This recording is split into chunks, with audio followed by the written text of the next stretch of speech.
Well, I've hit where I think the go live button is. Oh, right. So hopefully we are live. So good evening, everybody. I am just going to manhandle you. Sorry about this.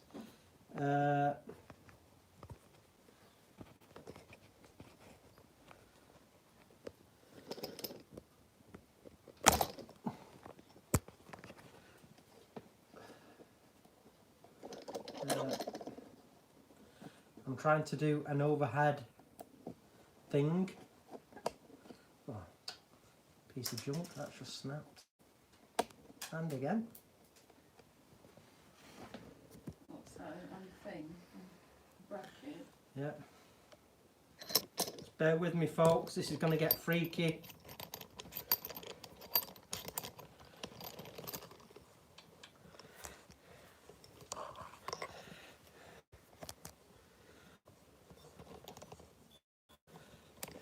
Are we live? It's... I don't know yet.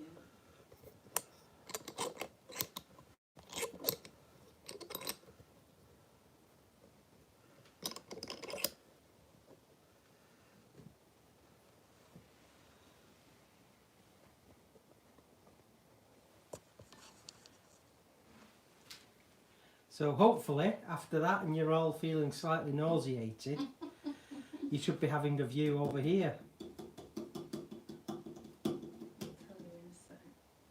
Nicola's still trying to work out what she's doing. So anyway, I'm waffling and I don't want to waffle. Don't waffle. So welcome to... That looks alright. Okay, so is it overhead? Yeah. Yeah, I've just this overhead camera mount. It's the first time I've used it, so hopefully you're getting this, which is pretty cool. Anyway, you'll just have to let me know, Nicola, if it slips out of position. Yeah. So it's sort of quite. It's alright. I think it'll be alright. Okay. It's sort of further back, but yeah. I think it's it'll be further fine. back. Okay. Right, so part 2 of the cake stand this evening. So some spindle turning, which should be a lot of fun. So this is a piece of cedar, and Nicola will get round to telling me who's on board shortly. So piece of cedar, and I'm going to use this as the stem of the cake stand. And while I think on, actually let me just say thank you to everyone that's jumped over to watch. And Shall I tell you who's yeah, on? please. Turner, Stace Mates. Hi, the Maidleys. Yeah. Stace, sorry we missed your call. Nick left his phone upstairs. Yeah, all it was to say, I was just wondering if when you were starting to do your tea light holder, and at the very first, I remember Nick saying, have you removed anything? And I was just wondering if the tool rest could have been too low. That was all. I was just trying to throw some ideas out there for you, because you weren't removing a lot of material. But you eventually got it sorted, so that's cool. I was just basically someone tried to hack, Yeah. so I couldn't sign in to the chat to let you know. So Nicola's had to change all my settings and privacy things. So that's why it's taken me a little while just to change all so this over. I thought, oh flipping heck, what do I do? And then Yeah. it was just to say, try raising your tool rest. That was all. He says he loves it when people say bear with, I keep looking for the bear. Wivey Wood Shed, Wood Ninjas, Wood Turning, Alright Chris Part 2, The Tubby Turner, Cy Smith, James Cassidy, The Cat and Fish Crafting, let me see, where are we? I think that's everybody. Oh, The Tiny Turner. Oh, hi Emma. Just come on, hi. Yeah, I think that's everybody. Hello, everybody. Yeah, thank you so very much. Right, so yeah, a bit of spindle turning. There's going to be some percussive texturing on part of it, a little bit of airbrushing, and then I'm going to stain this, not with sort of like a funky colour. I'm going to stain it with a rosewood stain. So there's going to be, there are going to be hints of oldie worldy again, old coloured natural wood and the percussive texturing. So we've got Stephen Meller, from High Peak Woodturners, Real Ale 999, David McClernan. Thank you guys. Good evening. Shall I mention that I made the list? You could do. Are you going to show them what you've done this week? What have I done this week? With the base? Well, I'll put it on Instagram, but I can show Oh, them. right, okay. Yeah, if you remember from last week, this was the base that was turned out of cherry, and it had a monumental crack in it, which would have stood out like a sore thumb. So what I have done is I've done the percussive texturing. I've left the underside of it au naturel, which Nicola likes, a bit of contrast. So they have, it's percussive textured and then silver gilt. So today we're turning the stem. Emma says she loves your medieval pieces. She thinks they're gorgeous. Yeah, so this is going to be a bit of a medieval vibe. Obviously, I've got an affinity with that sort of period in time, the Vikings and things. So it provides me with lots of really good positive mental imagery because I'm passionate about it. And also, yeah, I've been informed today that I've made it onto the list of approved live demonstrators for the AWGB, the Association of Woodturners of Great Britain. So thank you very much. So obviously with the powers that be watching, I will be enforcing and just making sure that all PPE is adhered to, you know, stringently tonight. So if my voice is going muffled, it's because I've either got my power cap on or a dust mask. So persevere, but obviously I have to be, because I am now an approved demonstrator for the AWGB, they stipulate and stress, which is only right, that we demonstrate good and safe practices. So there you have it. So which you know makes me so safe anyway, wood turning, you know, with being blind. So anyway, without further ado, let's get cracking. So piece of cedar here, I'm gonna rough it out and then I can start thinking about the design. Well, I've been thinking about the design a lot today, but then I can obviously just start fine-tuning it. So if we're good to go, we're good to go. Am I still in frame? Yeah, you're good. Okay. So just feel for my datum, my start point. So we're going to let that come up to speed.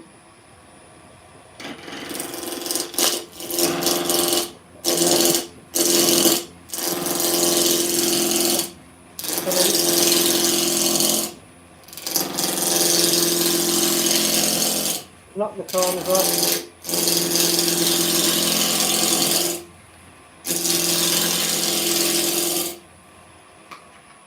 Just stop there and move along.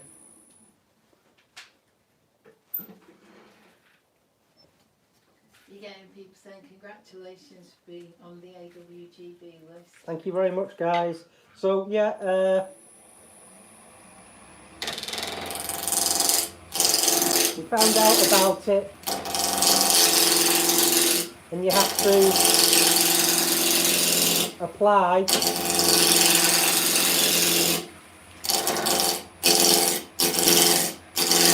and be vetted and screened.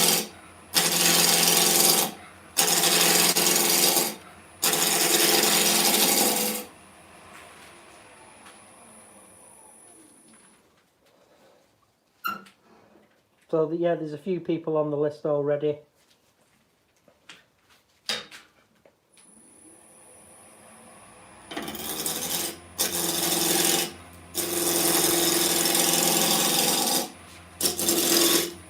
And that beautiful cedar smell is coming off.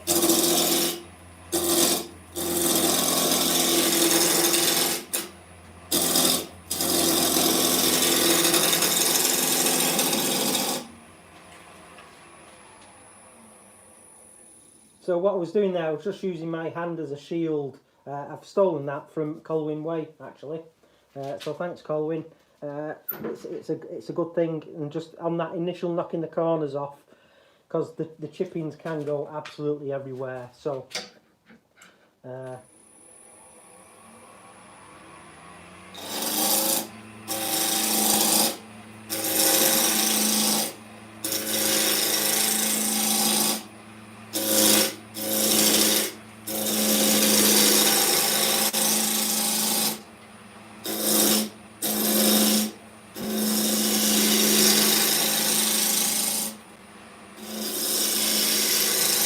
So just taking your time. So as we're getting nearer to round, I actually start taking lighter cuts.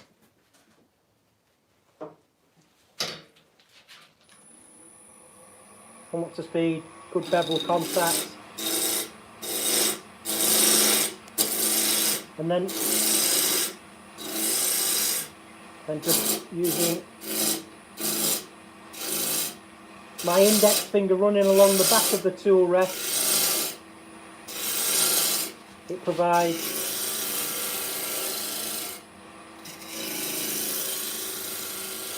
a nice gauge, almost like a depth gauge on a drill.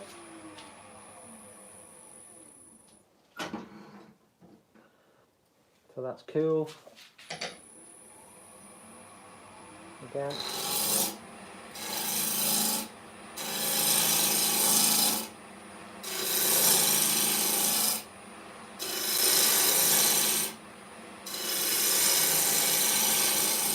Nice and gentle. Very dry, this cedar.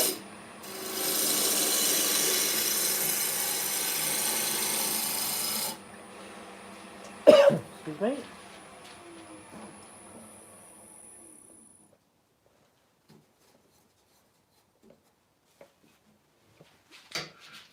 Again, I've stopped. So I have to feel for my reference point.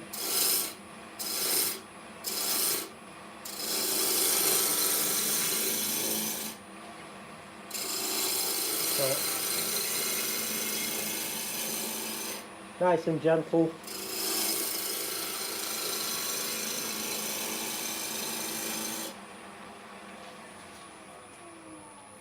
Would you ever make or turn objects with resin in conjunction with wood?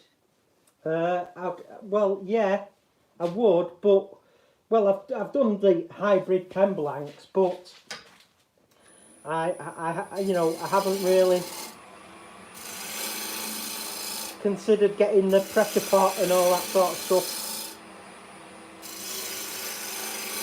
I've considered it. I consider most things. Some things I want to get round to. Some things I go, well, really, it's not interesting me. It's not, you know, lighting enough sparks or whatever. So I'm just going to sort of see if I can just move it over a little bit. Yeah, that's any better. It was just going off a bit. yeah, it's probably Vibration. yeah, vibratione. So there you go. We've got this piece of cedar. It's smelling really, really fragrant. Some people don't like the smell. I do. I think it's quite evocative. So that's cool. So what I'm going to do now is I will just square off the ends. It's going to have a spigot, a tenon on either end, which is going to be 1 inch in diameter. One on this end, one on that end, to fit into the base, which you've just seen, and then the other end will go into the top. So a 1 inch spigot on either end. This is just going to be kept in between centres. It's got a cup centre and a stem centre. Cone centres are great, but when you're going into end grain, they can splay the sort of like the fibres, how they come up like a straw. So having a cup centre, so you've got the little point, and then a better way of distributing the force along the spindle, and it's just safer. So when I'm spindle turning, cup centre and a step centre, as you all know, disengages if you have a bit of a sketchy moment. So I shall move over to here now. How will you be finding your 1 inch measurement? Well, I've already done that.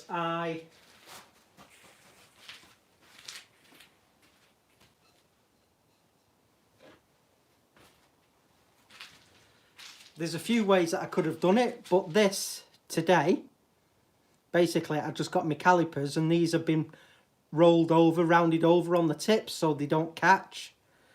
I just presented them and did it just by feel. So just like that.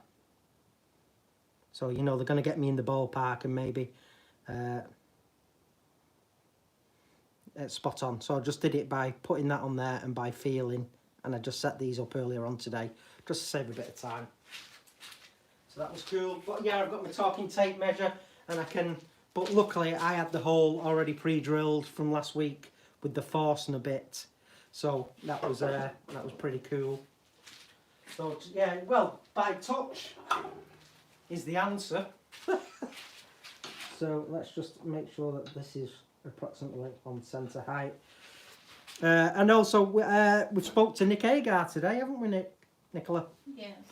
And yeah, just catching up with him, and obviously it's impacting everywhere. And Nick Agar said he's sorry that I haven't had my Chromacraft airbrushing stencils yet, but you know, because of the situation, everything is in a queue.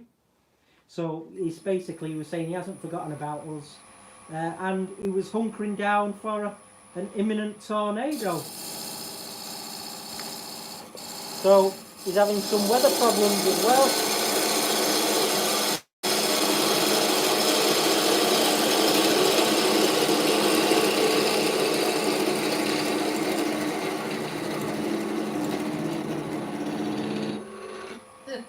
He was trying to give you a segue to discuss your speed sizer. Oh right, was he?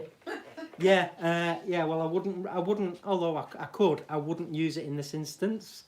But yeah, yeah, give it a go.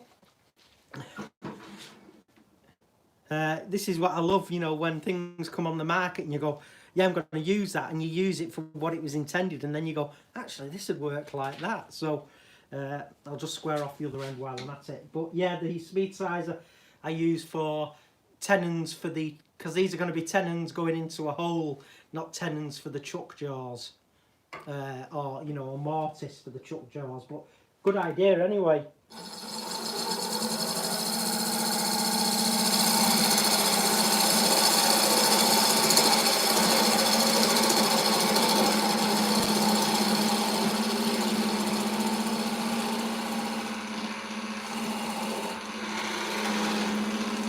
So they're just tidied up now at them, at the ends there, just nice. So yeah, Nick Agar's experiencing tornadoes and hurricanes.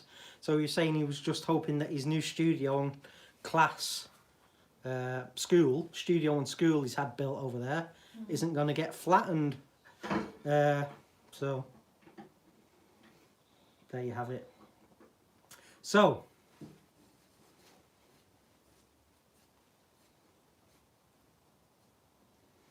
Going slightly off again. Who? The camera. Yeah. What, forwards, backwards, up? Bring it to you a bit. That's probably enough. I'm just thinking I don't want you to have it too close to you, because. Well, it's well clear of the work, the spinning parts. So there you go. Well clear of the spinny parts. Right, let's just do a bit of fast stock removal.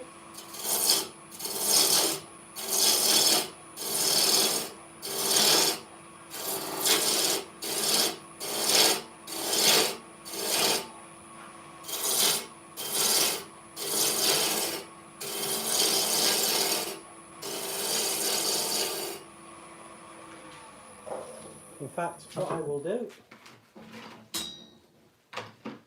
just for some quick stock removal, I'll get my all-purpose custom schmustum out. Blind Woodturner says he should get his speed sizer this week. His stick with marks on it seems to be failing him. Well, yeah, this is the whole reason why. Well, I invented it because I'm blind. But the reason why I developed it for all other turners is just to take all that hit and miss out. You know, to make you, you know, more efficient and safer and faster in the workshop. And it's one less thing to worry about.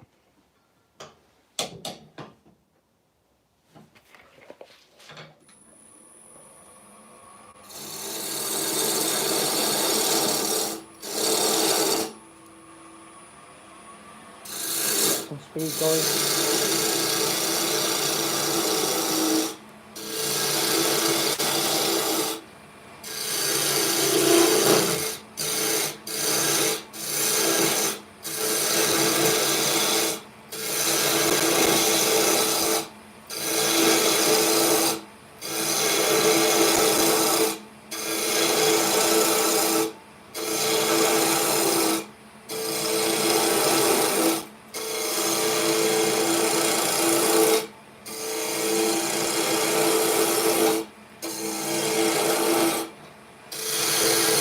removing a bit of mass, a bit of girth.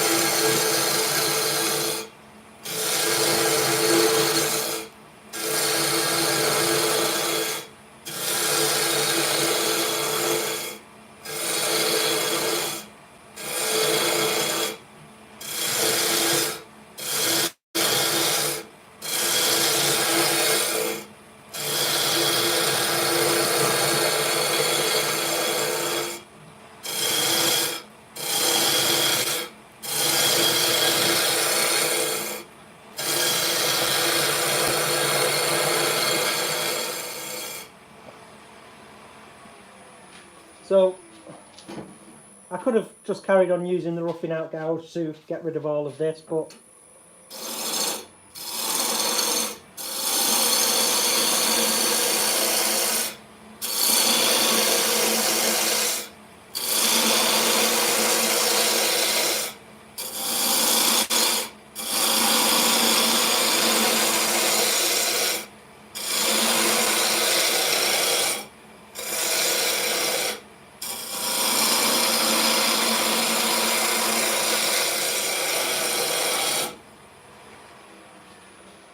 just let that stop. So yeah, this is still just part of the roughing out phase, and just have a feel now. So I don't want to go too small here.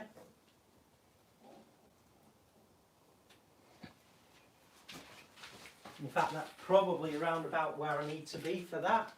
I'll just Quite go. a few people say they've got the speed sizer.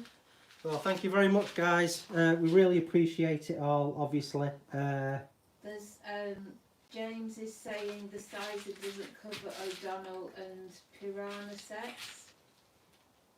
What? None of the holes?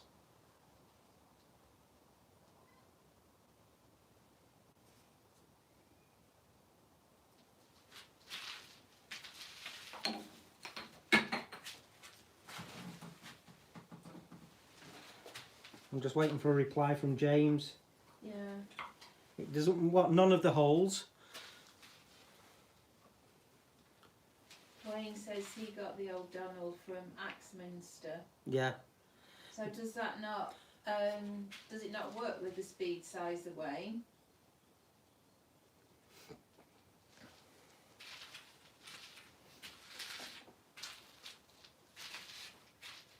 Colin says he's got the O'Donnell and he's found holes that match 2 of the jaw sets but not the 3rd. Well, what I've said, is that none of the holes? I mean, because if you're not finding the exact hole, you know, try the next one along, and for the sake of a few mil. Because basically, remember, you're after it, the jaws being as close to the truest circle. So, you know, a lot of the jaws, when they're like a squashed ball, aren't they? So, if it's not working perfectly on one hole, try, you know, the next nearest hole. Wayne says he's not tried it yet, someone else had mentioned it. Right.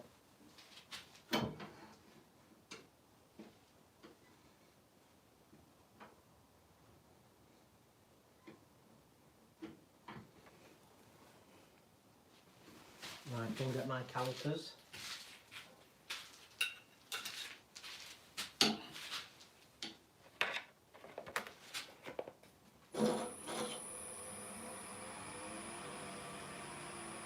Put the speed down.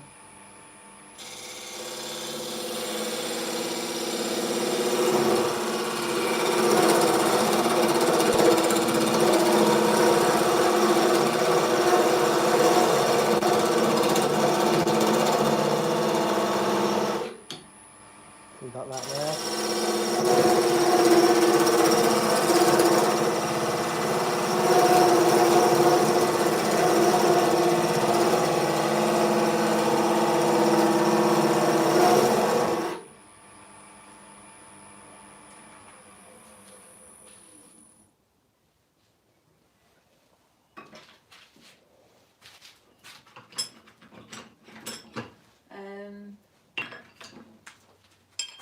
Colin says, I am using the next closest size, so it's no big issue.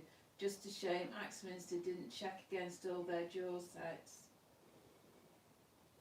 So it's all there. It's all, so it is. Is it an Axminster O'Donnell set then? Yeah. Right. Okay. Well, we can maybe mention it and see whether they can amend something for the next batch. Yeah. Yeah, you can email them. James says you can find holes that fit. It sounds like Val might not have been very well, so everyone's asking if she's feeling better. All right. Well.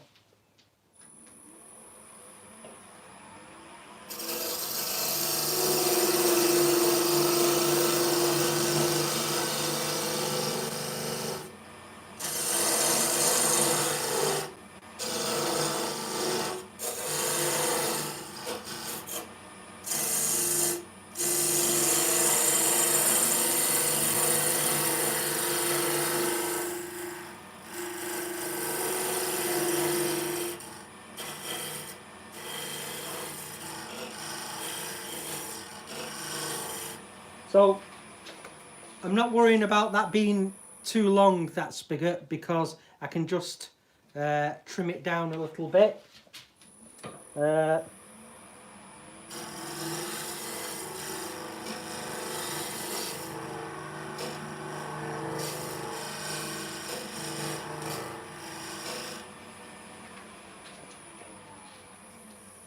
Tiny little ridge there,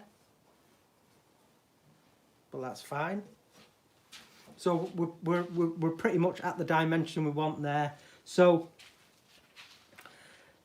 now that I have got that spigot there, what I am going to do,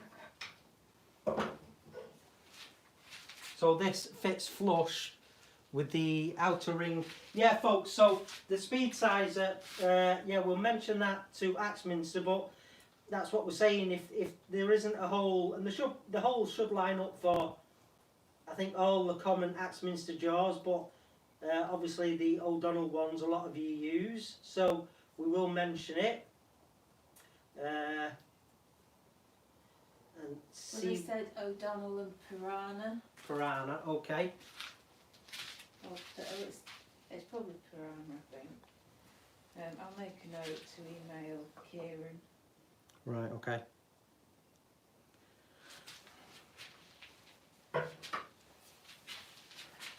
So yeah, Kieran's been liaising with us. So, but yeah, all is not lost. If that whole, if you have got a different brand or a different make, and you know, obviously those holes were made with Axminster jaws in mind.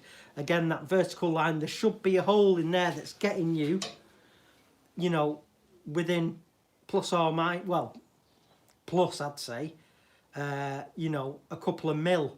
So let's say, right, well, that hole doesn't fit, it's the next one along.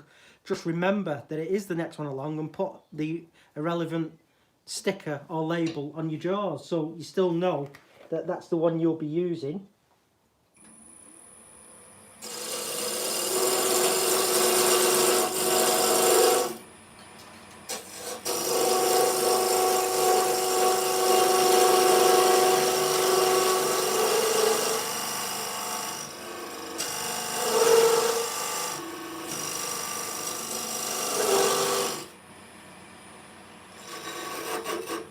Rightio folks, so basically what I've done there is, this is the tenon that's going to fit into the hole, the mortise, male, female. This is the male that's going to fit in the female, and then this here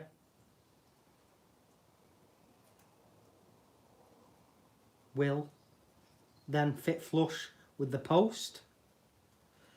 So what I'm going to do now is just start shaping this around.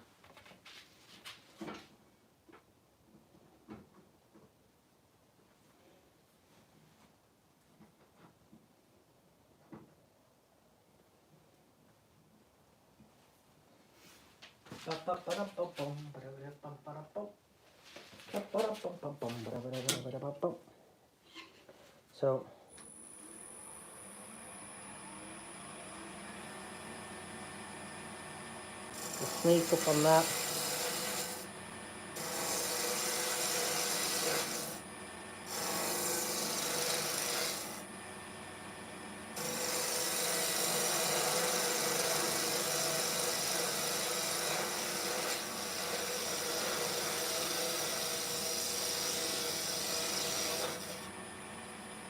Okay, so I've got that there now. That's nice and smooth off the tool.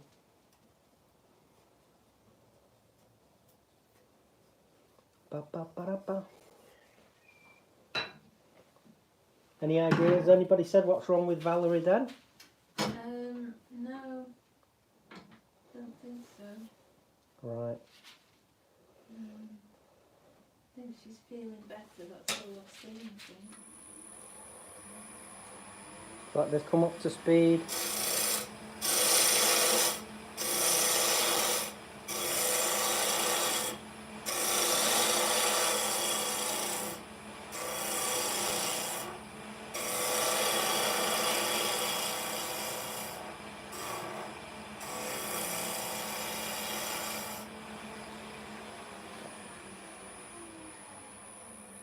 Eva says, what a difference when you change gauge. So smooth it got. And gouge. Gouge, is that right? Yeah, so yeah, basically I'm just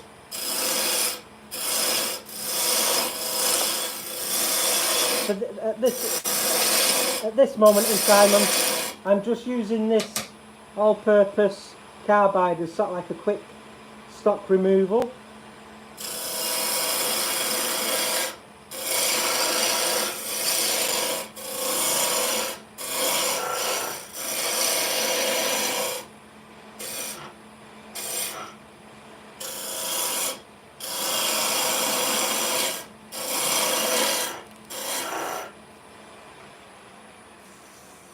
So I'm just roughing out shapes.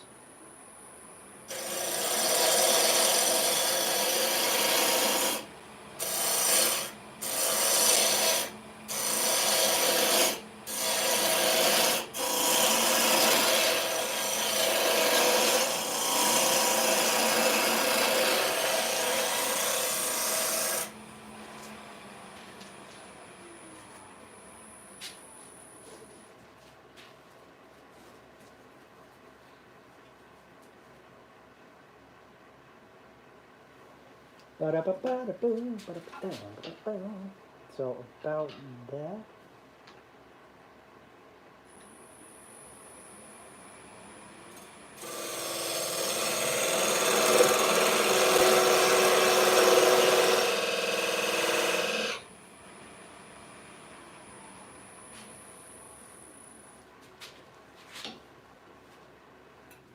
And there.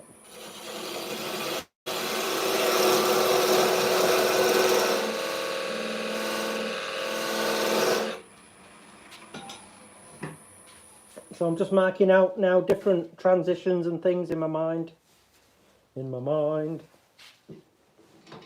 sure that that's all right there.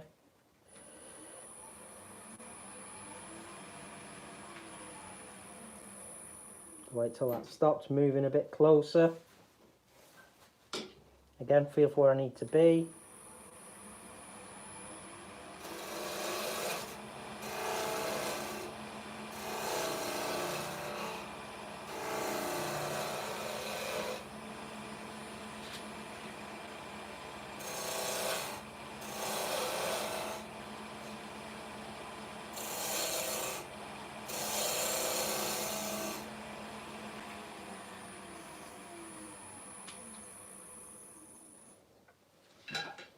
So obviously I have to start, stop, feel, start, stop, feel.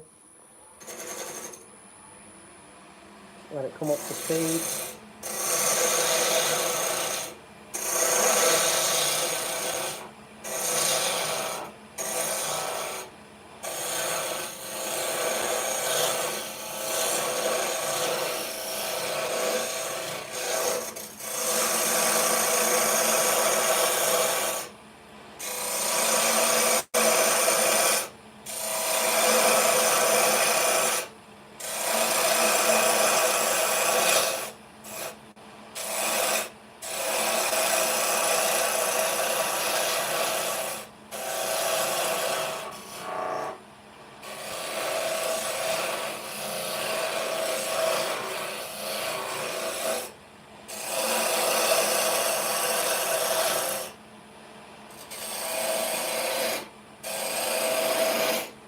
So as I'm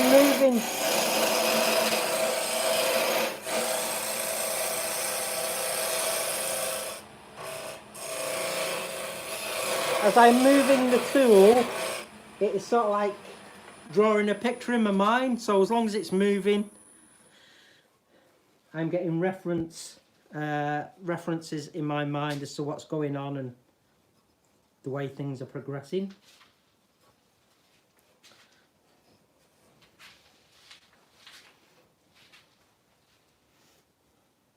Which is how I work. Which is how I have to work. So we'll just, in fact,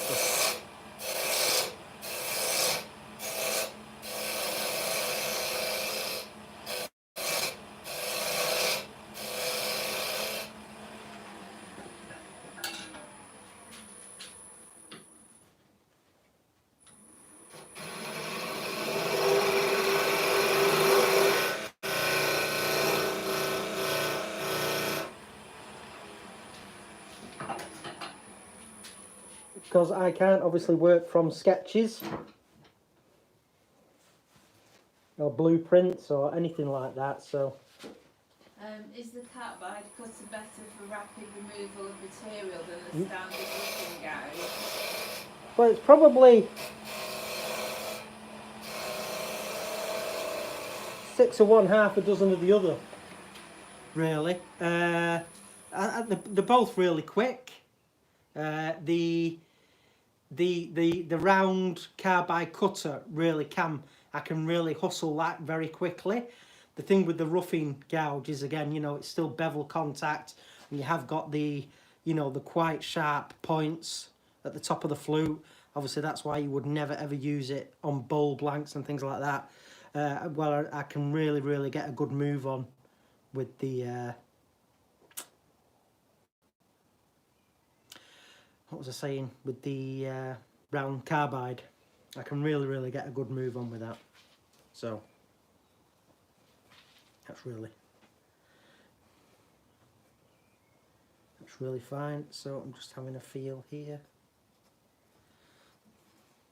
This end here, obviously that's going to it'll have its tenon on the top, and then this portion here, I'll leave it that wide, and then it'll just go slimmer in there.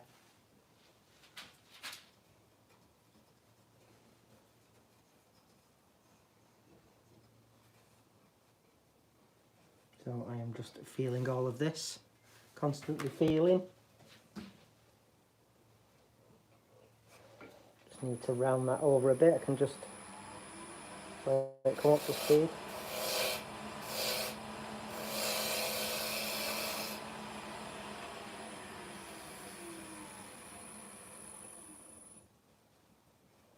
Is this stand for a single tiny cake? No, this is going to have the top turned. This is just the stem. So sorry, go on. What make of carbide tool are you using? Custom made for me, made by Wagger Potter. So yeah, the custom made for me.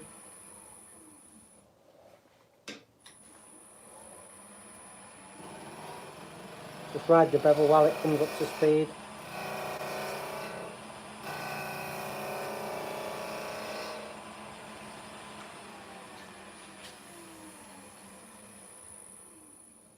Yeah, custom made for me by Wagger Potter.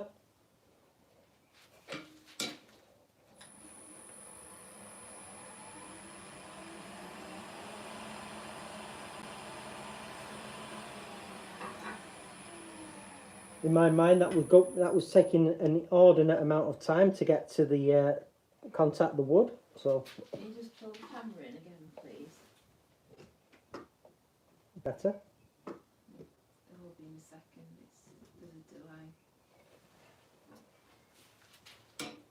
Yeah. That's good.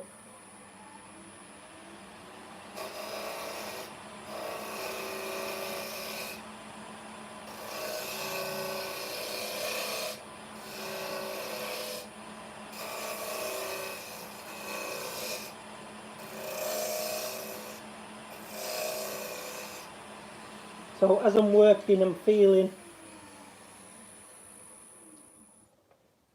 getting ideas for what's going. Touchy feely all the time. I think I've just hit the camera tripod there. I think what's happening is that arm's dipping down a bit. Is it dipping down? Yeah. James says he really struggles with the round carbide and he's given up with it. Why?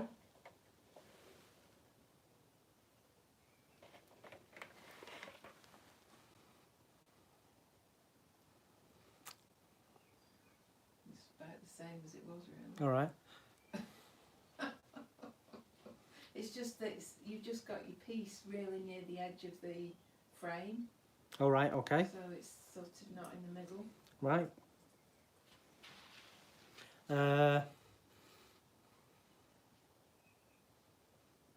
It's gone a bit floppy, that.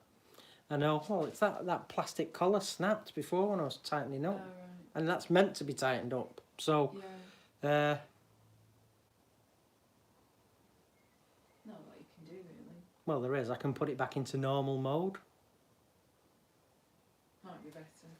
Right. Listen, folks. Bear with. Bear with. Who said they like that? Nick.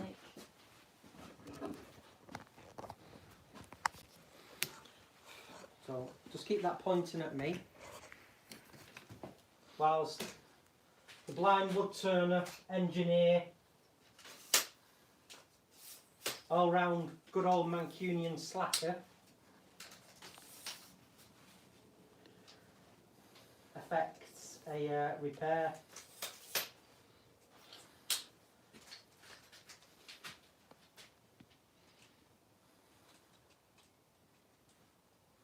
Nip, nip, nip, more, nip, nip, nip.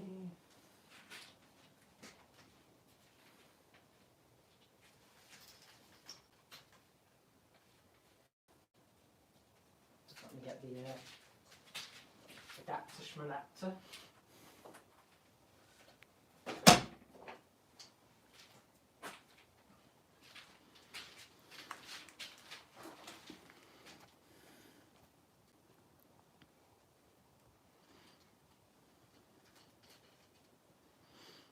Technology, eh?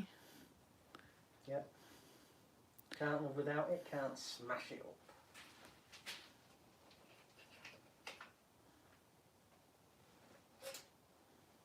Well, you can smash it up. Smashed a few things up in my time when they've stressed me out. It's not the answer, but you feel better.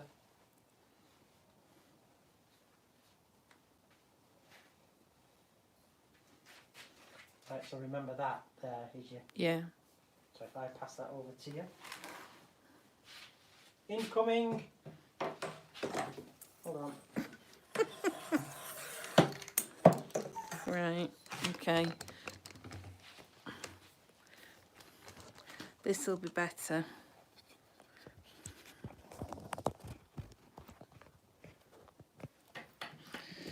I'm going to get you sorted.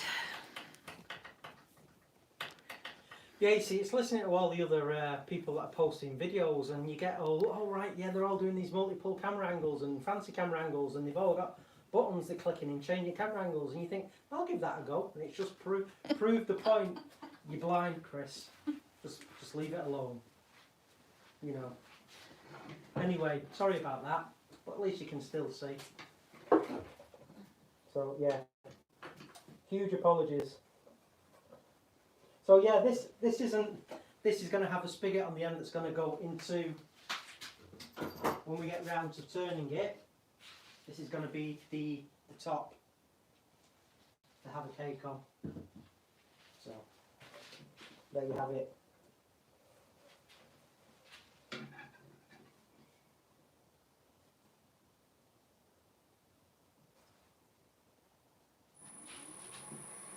It's like this, come up to speed now, I found my position.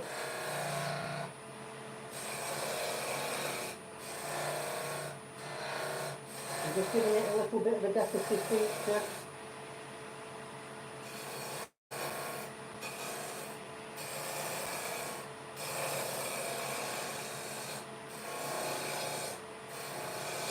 Just giving it a bead there.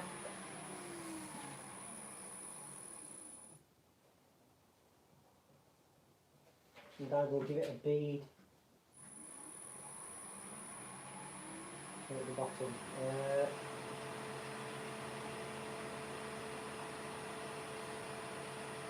About there feels about right.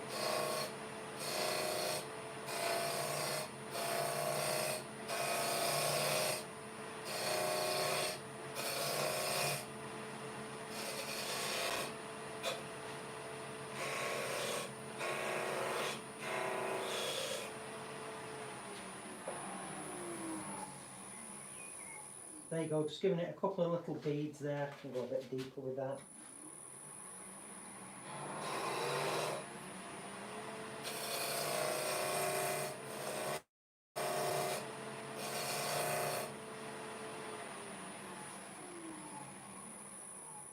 Eva says she watched the video with Bamba today about how not to behave, how to behave around working dogs.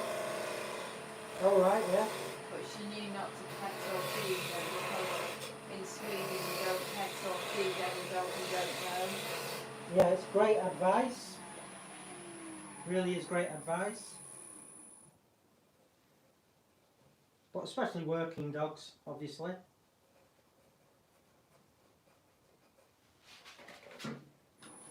So I'm just gingerly feeling my way around this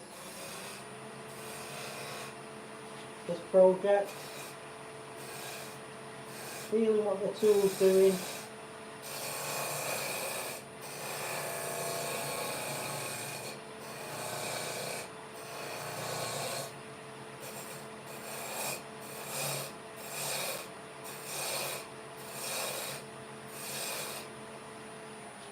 As I'm going, I'm feeling, I'm thinking, the pictures are changing. It's a very enjoyable but very tiring process.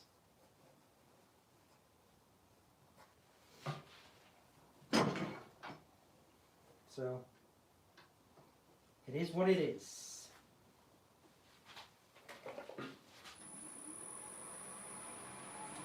So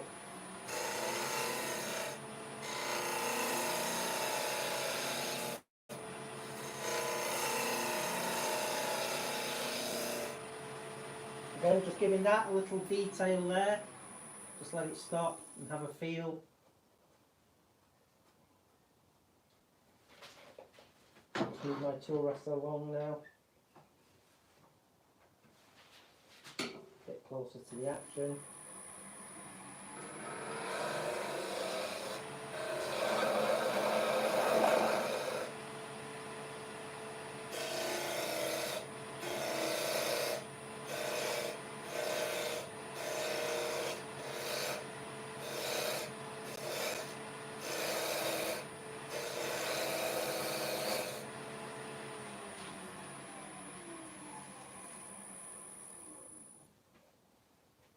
This just needs to be a bit thinner there.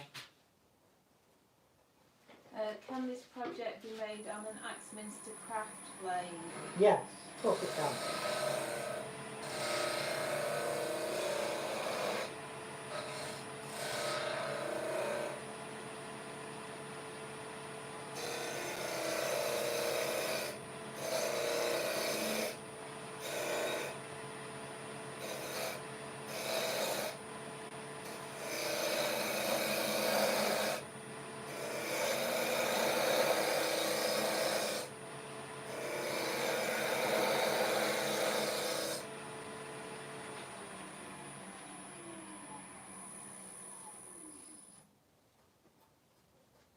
Of course it can. No Smells problem. nice, that wood. Cedar.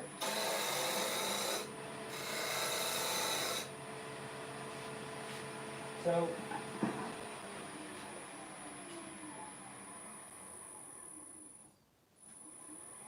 what I'm going to do now is just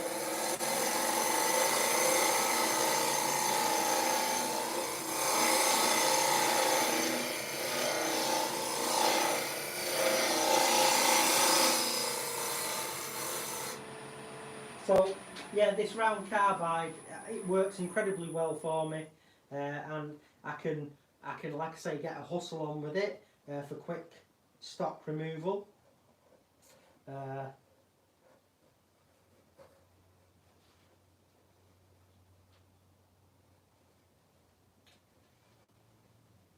So, like I say, I'm going to leave this portion up here at this size. I'm going to tidy it up a bit, obviously.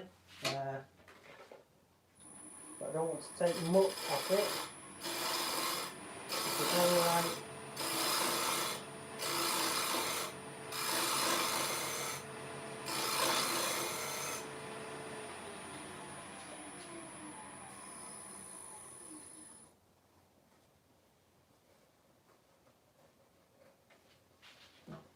This is the portion I'm going to put a bit of the percussive texturing on.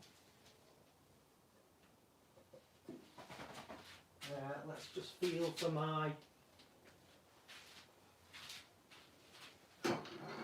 scraper. This could be an awesome giant chess piece. It could.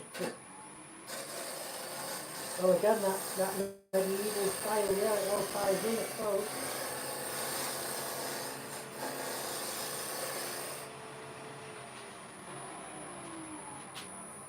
So I've got the picture in my mind as to, you know, what's going on and what I'm doing. So I just have to rely on that process.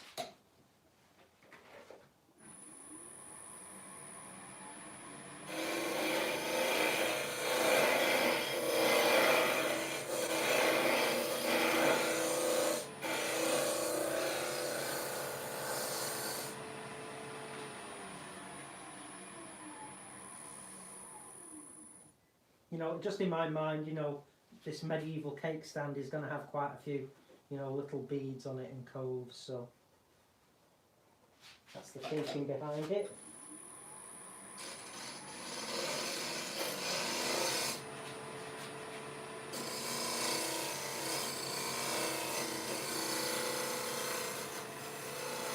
And I'm sticking my tongue out, so that's always a good sign that I'm in the zone.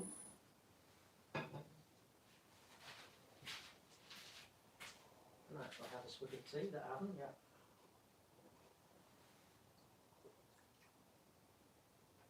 Are you warm enough, Nicola? Yeah, thank you. Sorry folks, I've forgotten all about my tea, and that will never do. So, what I'm going to do is just tidy this bit up.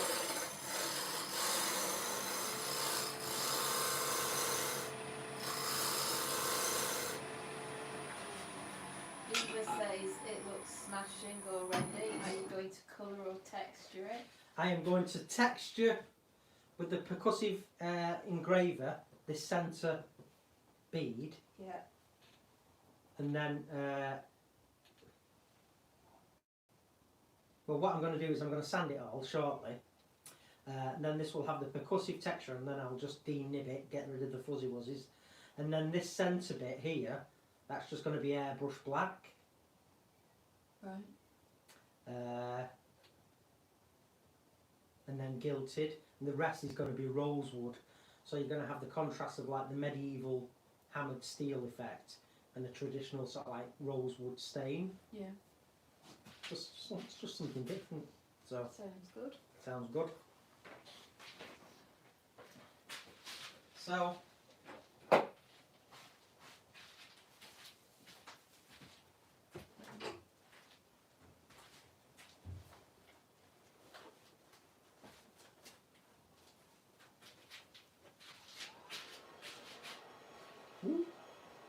right, so I hope you can still hear me. Valerie's been practicing using her spindle gouge today. Oh, good. That's very good.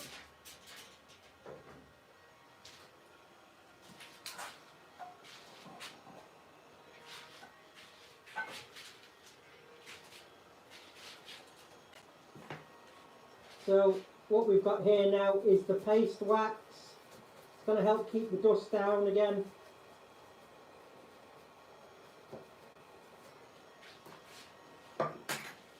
fact, what I'm going to do is just mark that one.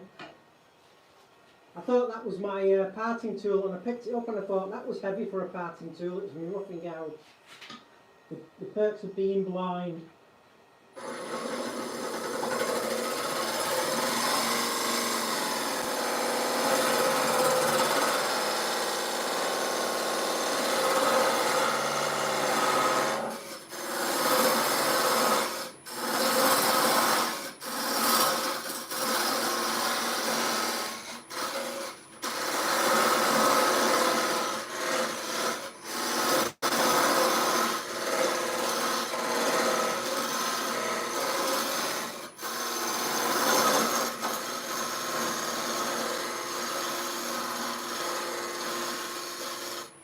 So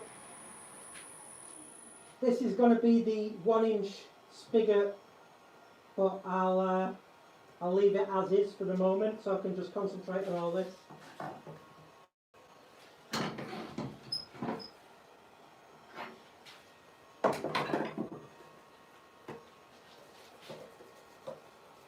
This will help keep the dust down, but it's perfectly fine because I've got my power cap on. Nicola, do you want a dust mask on? No,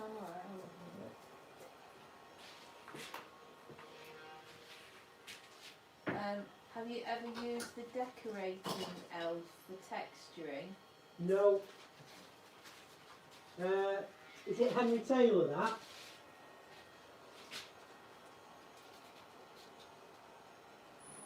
Henry Taylor.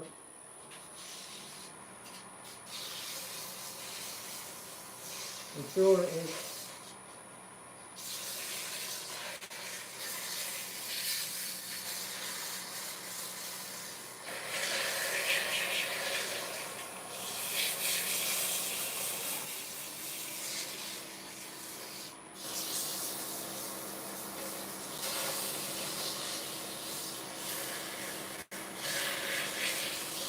So I'm just working along now, again still feeling what's happening, feeling what's going on.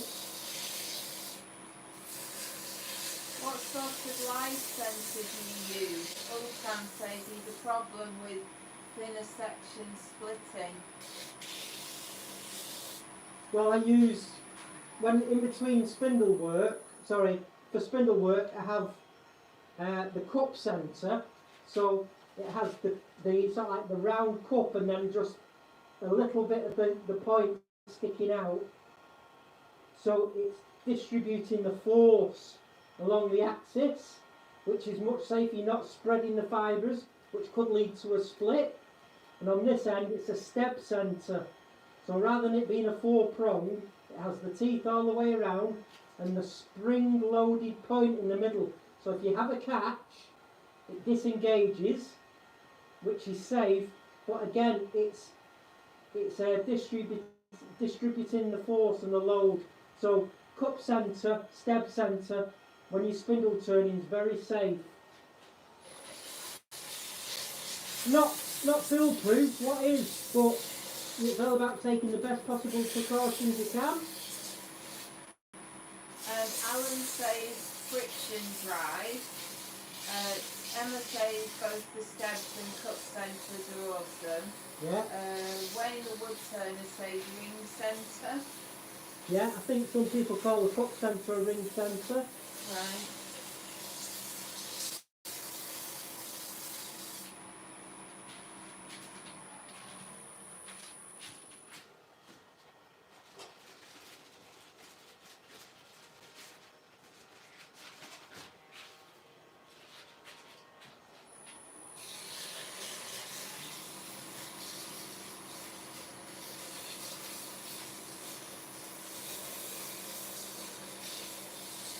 So as I'm going, still feeling what's happening.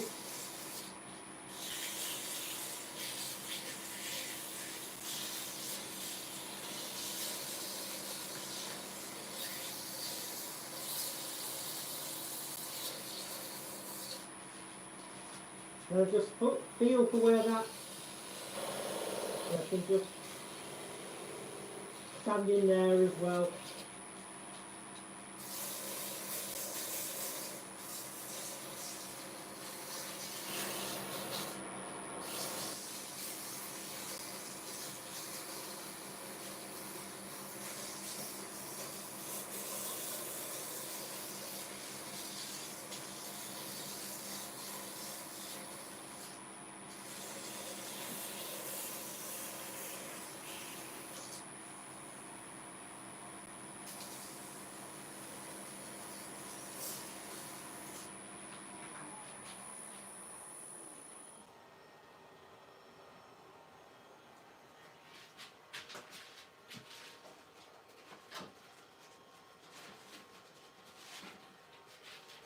Me mano, me mano. So this is 180.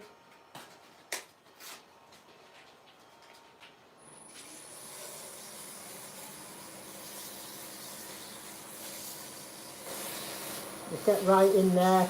Let my fingers tell me what's going on. Like I say, just like riding a motorbike, getting all that feedback. Like you would through the handlebars and foot pegs and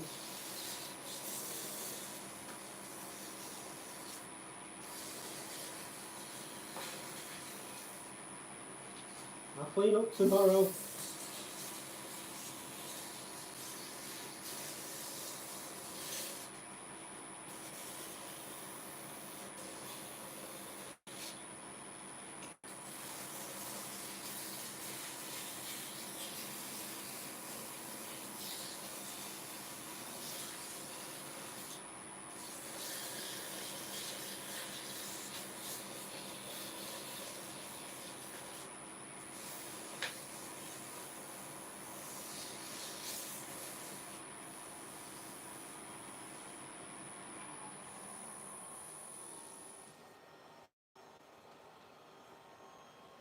Coming along nicely.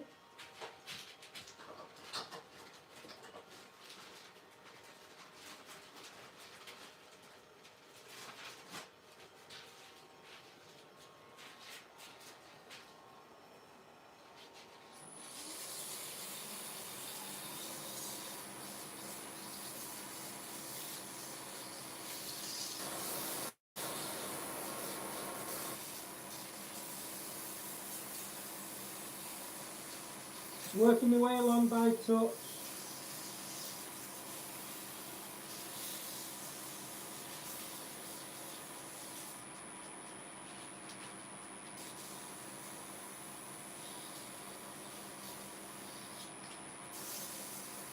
Nice and smooth.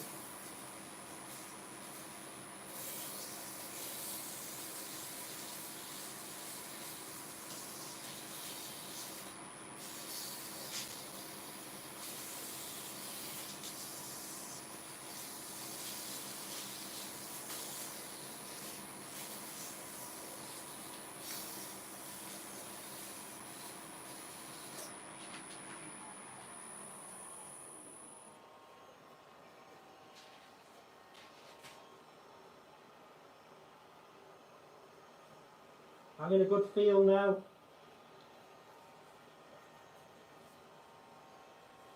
Very good.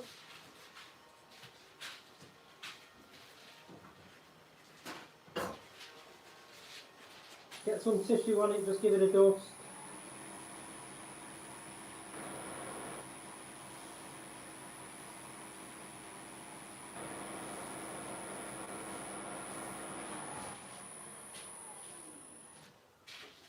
Right, so I've taken the power cap off now. I am going to do the percussive engraving now.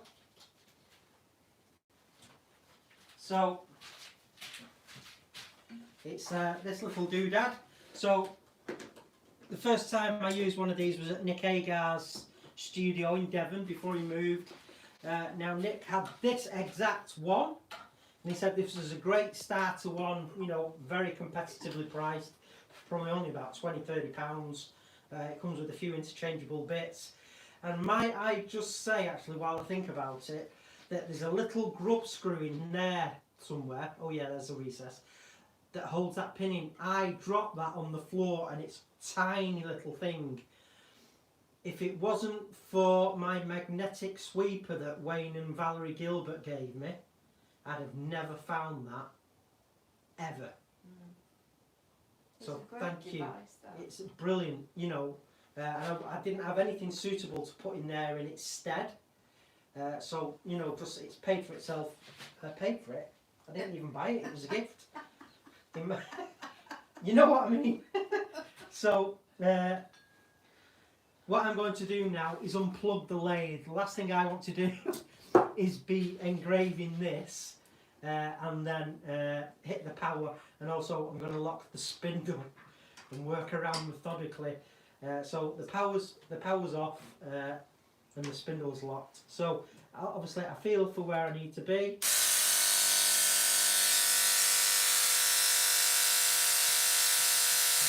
Just break that off.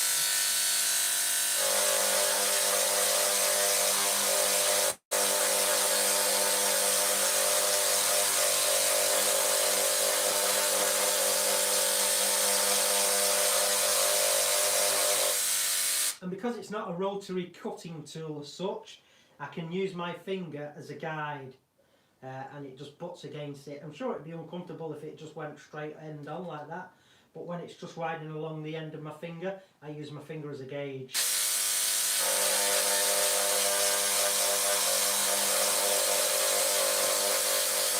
Oh my son! Whichever is most convenient at the time. What make is that? Sorry? What make is that and where is it from? Amazon. I think it's called Tack Life or Tack Light. There's a sticker on here. If I just... So it's just peeling off a bit. Are they getting that? There's a delay. It's Tack. Yeah, T-A-C-K I think, yeah. Alan was asking. Right, it's Tack Light or Tack Life. Percussive engraver. It's got that lets you dial in how hard or softly it strikes. So it is variable, simple on-off switch. It can get quite hot after 10-15 minutes of going. So I will basically, you know, I do something this size and then let it cool down. When I was doing that earlier on in the week, the bass, I'd have it running for 10-15 minutes and then give it a cool down, have a drink of tea, think about things, and then.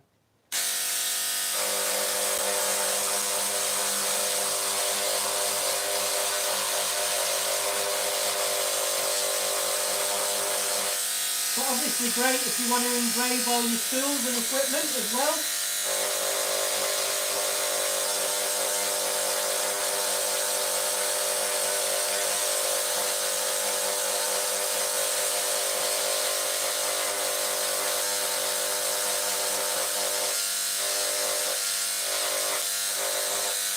Excuse me. Obviously you can draw and get quite creative with this, but because I'm going for this sort of like medieval hammered finish, I scribble. I scribble with it. That's what I'm doing. Scribbling.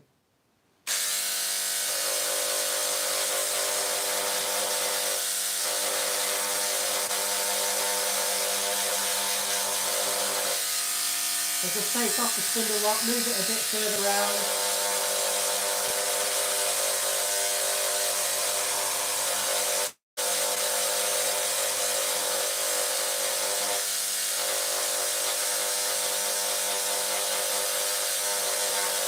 I'm feeling where I need to be.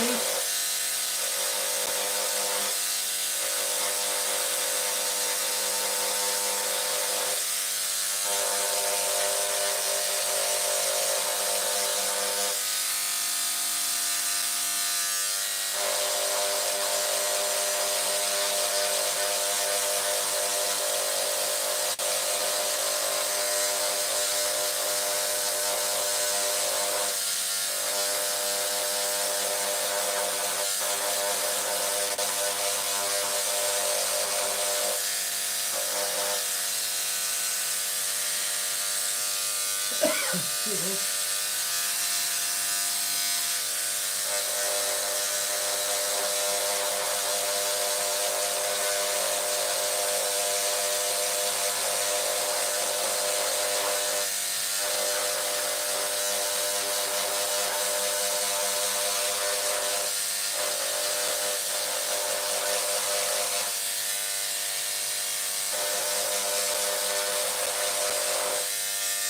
So really, all this isn't really removing material per se.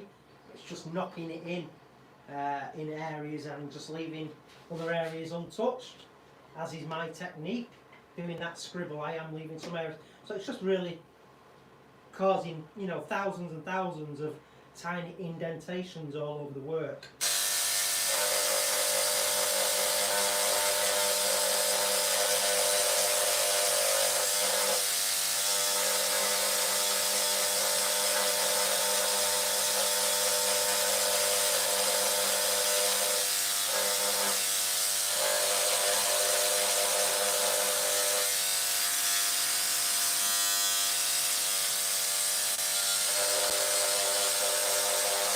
And I suppose if there are any slight areas that I miss, just add those to the effect.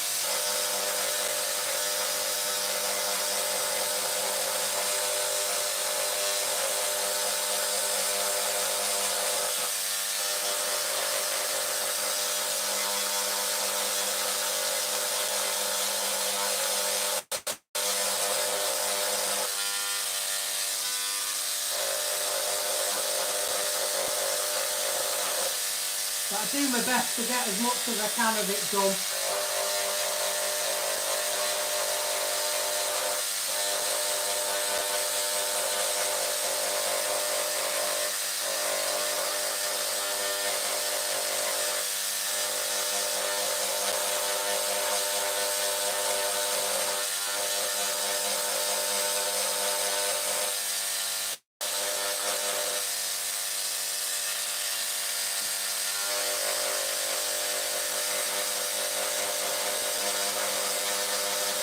I think I'm getting near all the way around now.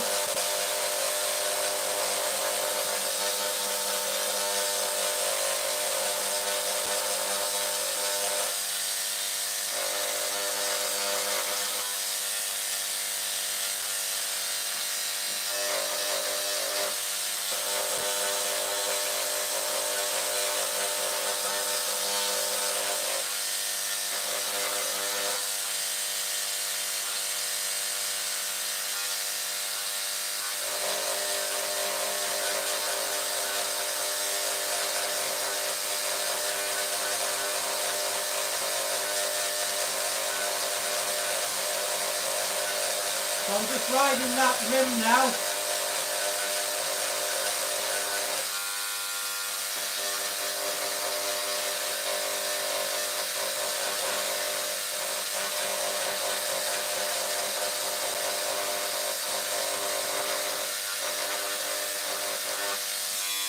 And I think that's feeling pretty good there. Like I say, oh, I can just feel an area there. So as I'm running my fingers over it, I can just feel the odd smooth area. But the odd one, I don't mind, because I like that effect and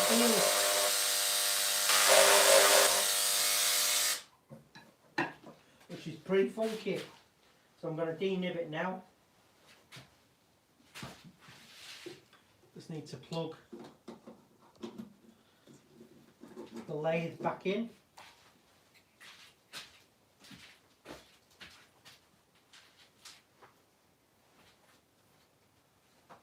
Just put a dust mask on while I denib this.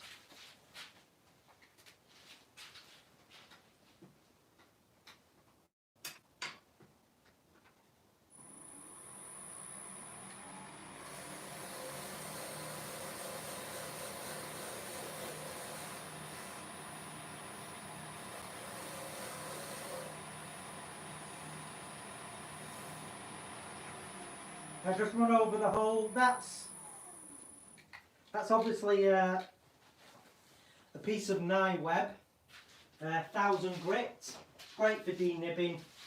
So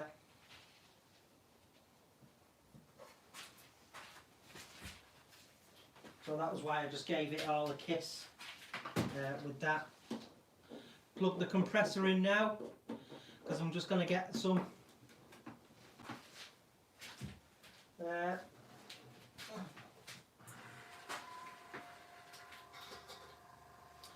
and just get airbrush some black paint in there, some black stain. So just while the airbrush is coming up, I'll just get it connected. So it's a two-stage dual action airbrush.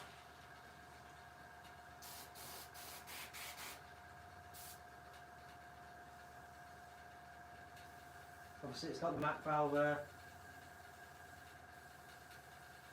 for restricting the airflow. So I'm just going to clamp it very, very gingerly in my vise. Get the black stain. I've got a pipette here.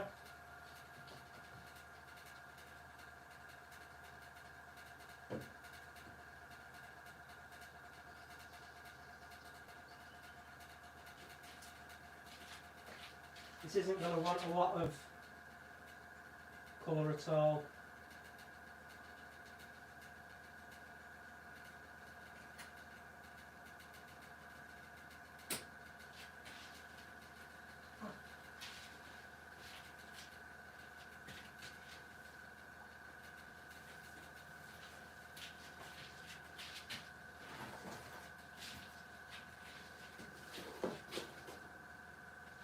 So the technique I'm going to use now is just line the air. I'll put my fingertip, in fact I'm going to need the tool rest here for a bit of extra support and stability, because I'm just going to really freestyle and freehand this.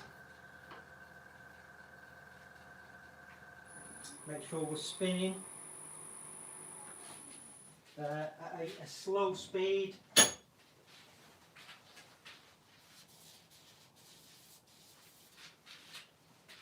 So yeah, I just have a bit of tissue. I've just depressed the trigger and I can smell stain on the tissue. So what I need to do now is line up my finger with that there. Let's move that out back a bit more. That's better.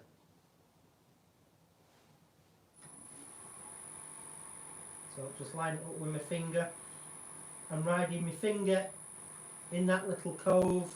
The tip of the airbrush is there,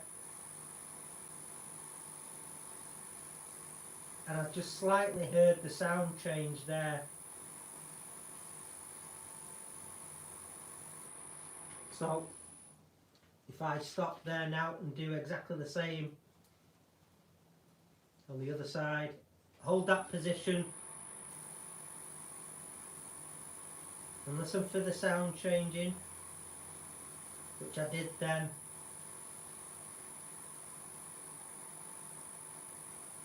Then I can work my way across. Now I've got my finger riding in that bead again as a guide. Go forwards and backwards a couple of times and listening for the sound changing. So hopefully that should all be covered nice and neat. So I'm riding the tip on my finger, my tip's riding in the bead.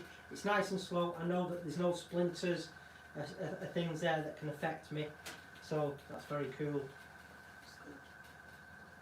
Mm. So does that look nice and neat? Yeah. There you go. Easy peasy. It's all about listening and feeling. What stain product are you using in the airbrush?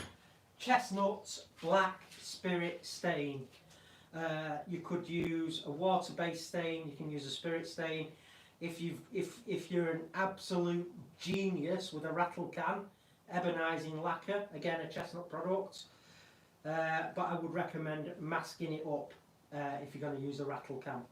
Airbrushes, that was, you know, it's got quite a small tip in it, you know, 0.25 or something like that, a needle. The pressure was down, the stain's nice and thin, and the MAC valve was screwed most of the way in to further reduce that pressure. Going to get some stain on here now. Traditional wood stain, really, a rosewood wood stain. So I've got it in a little water bottle there. I'm just coming around to get some latex gloves.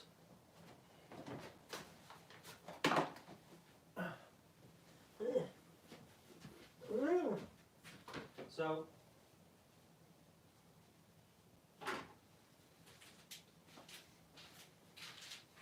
and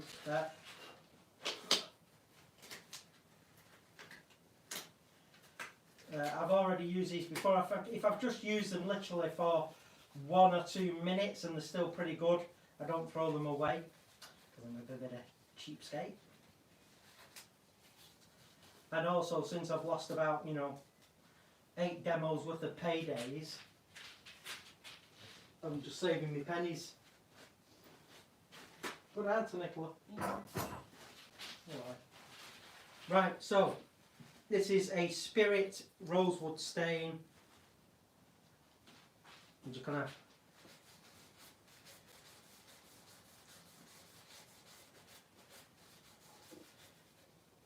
get copious amounts, and it doesn't matter if I accidentally go over that black, because that black is going to have silver gilt cream over it. So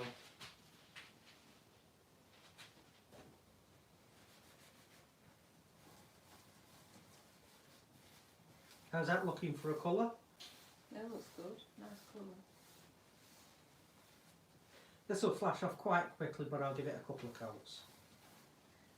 Baz is asking, what are we making?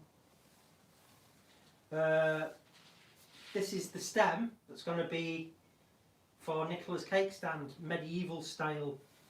But instead of me doing it sort of like the plums and the rubies and Merlin-esque, I thought I'd just go with a more natural wood stain colour.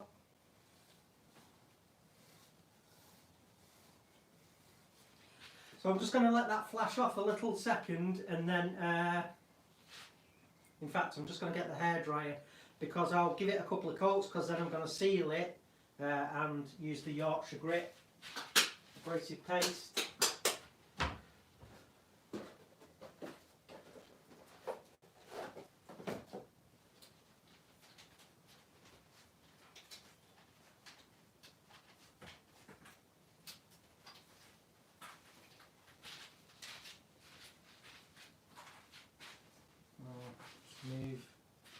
Move that stain before I will knock it over. Put the lid on for a moment. So I just always feeling. I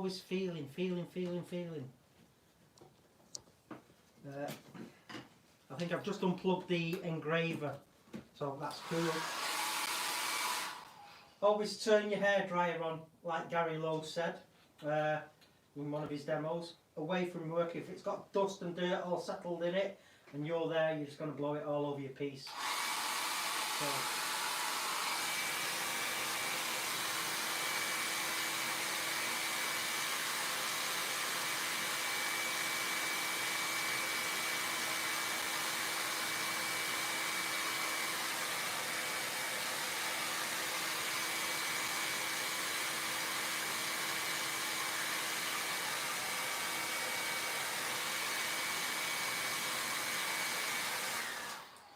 That should be enough. Let's get another coat on.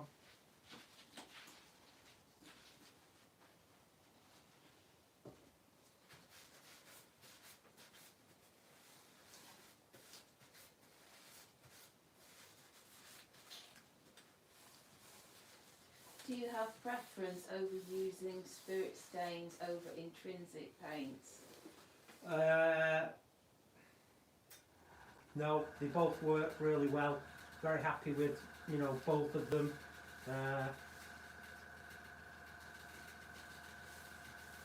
No is the answer. They both work fine through an airbrush. Work fine with a brush, by hand, with tissue. No, happy. Lynn says blind high five. Yeah, missed. Have you stained the top rosewood colour? You've not done the top yet, have No, because I've got to just reduce that, and the bit here is going to be hidden.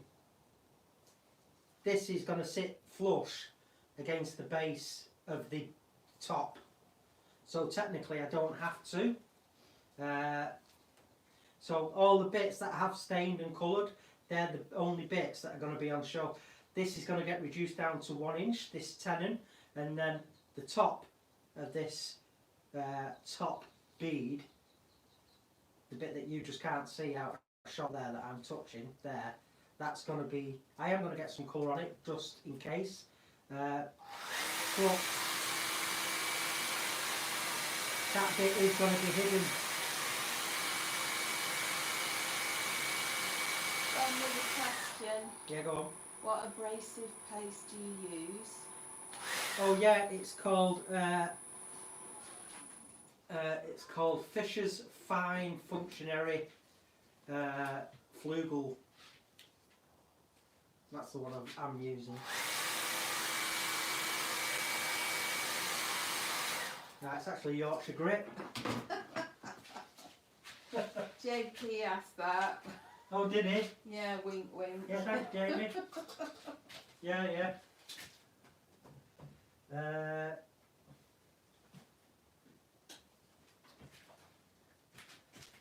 So I've got some sanding sealer. Glyn says it's good stuff. Is it? You put it on your toast and everything. So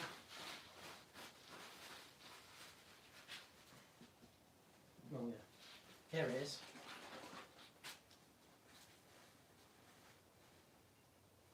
So here we are now, some sanding sealer.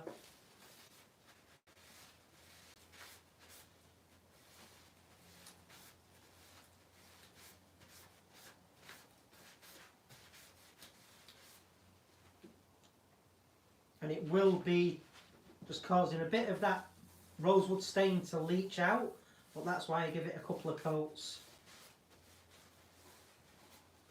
Just so that the colour degradation for you sighted people wouldn't be as noticeable. It's not noticeable at all for me. How strange it is. Glyn says he must post you this care package. Yeah, that'd be wonderful, Glenn, thank you. So yeah, it's going to flash off very quickly.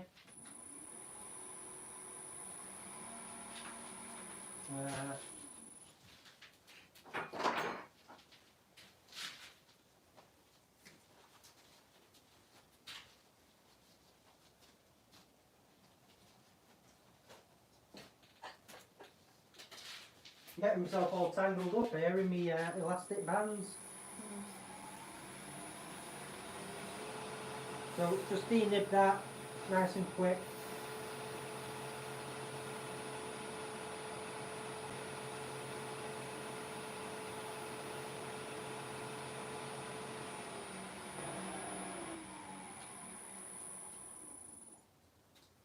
Lovely jubbly. Get a second coat on.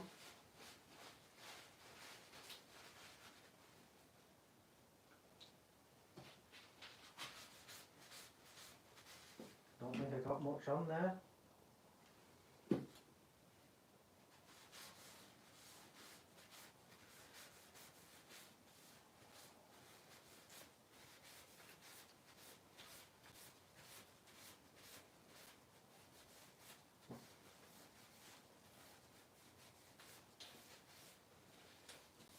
And just while that is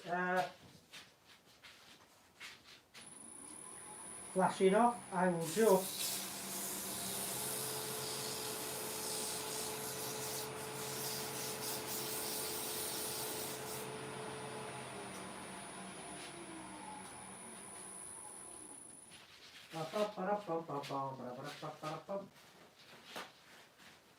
just get a bit of stain in on that top portion, just as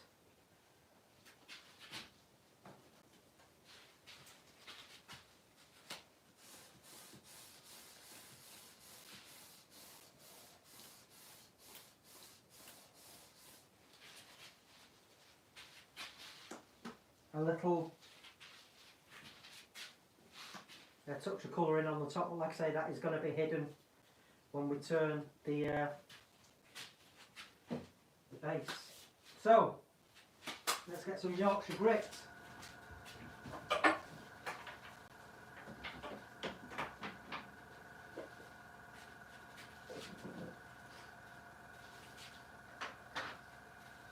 Take them rubber gloves off.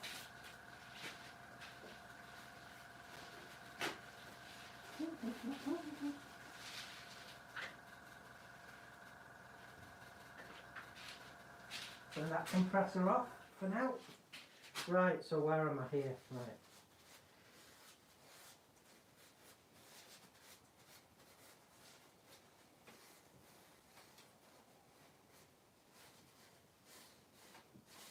Do this with a So we're going to start slow. Just work it in first.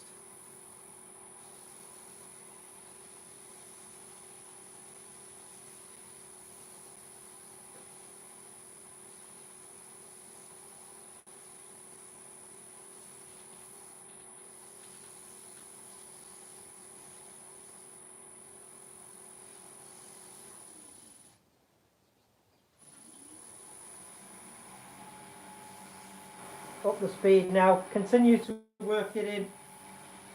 Listening and feeling.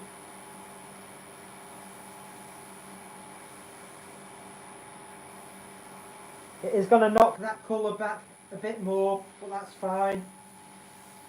We've anticipated that. We know it's going to happen. Turn the speed up a bit more.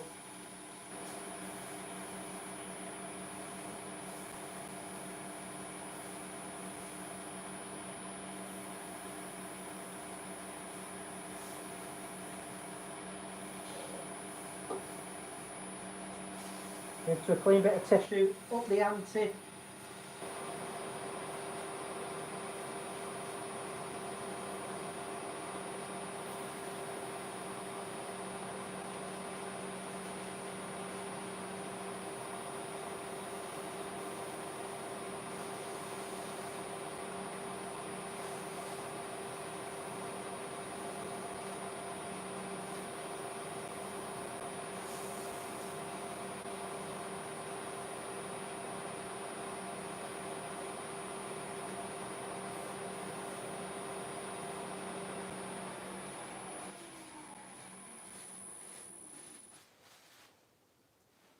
So I'm just feeling now, making sure there's no greasy residue.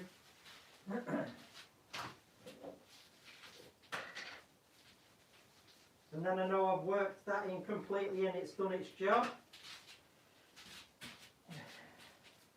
So here we are now with a bit of the old microfine.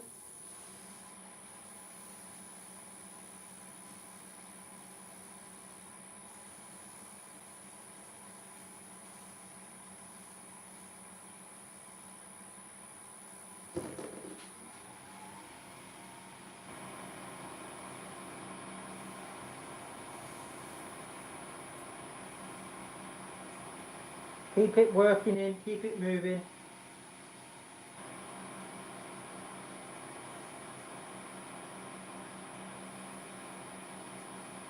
Up the speed.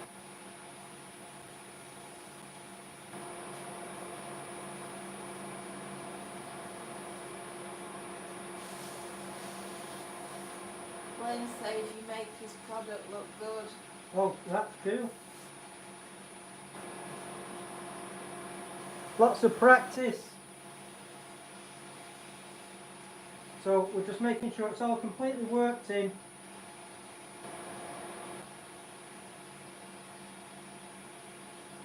Making sure there's no greasy residue left.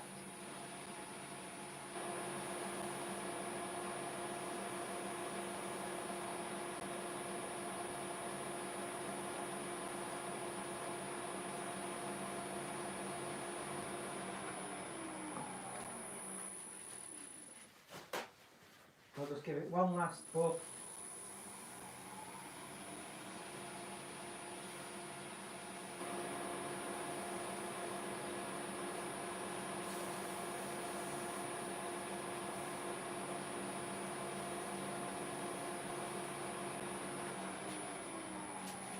Wonderful. I'm going to apply some friction polish now.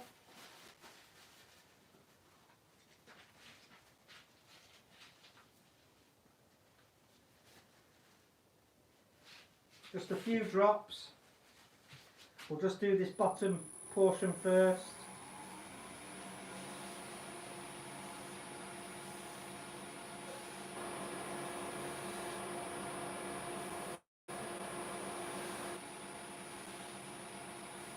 Like me, I work in sections all the time, routine and process.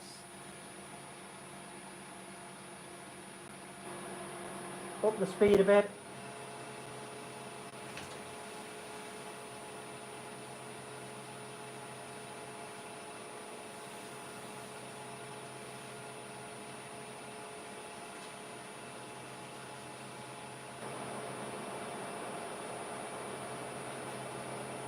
Now to the top.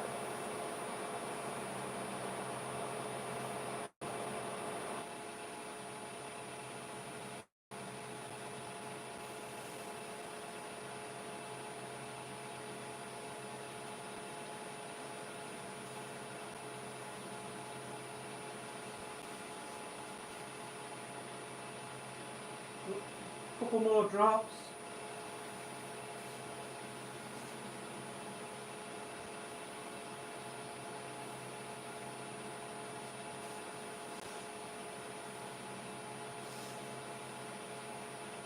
And I bet these glasses are fogged up and not even that matters to me.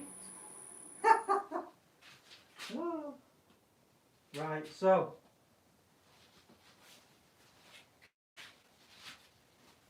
take that mask off. So that should be looking pretty slick. It feels very, very smooth. I like it. Oh, I've already got it out. Where have I put it? Must be over. What are you looking for? It's alright, I'll find it in a second. It must be out. I'll have got it out. In preparation. Yeah, found it. So, chestnut silver gilt cream. So, same with most things, and when you're going for a good classy look, you know, don't just dive straight in. I say this time and time and time again, folks. Do not be greedy for finish. Less is more. Build things up in soft, delicate layers, and gilting over a texture is no different. If you just plonk your thumb in that, get a big swage on your finger and whack it into where you've textured, you're going to oversaturate. A swathe. A swathe. A big swathe. A globule of gilt cream. You're just going to oversaturate your texture. You want that black to be showing through underneath. So it's like the dry brushing technique. Less is more. So what you do, get some on your index finger, squidge it on your thumb, even your middle finger, and then feel for where I need to be. And very carefully, and you can even just smudge it between your fingers again.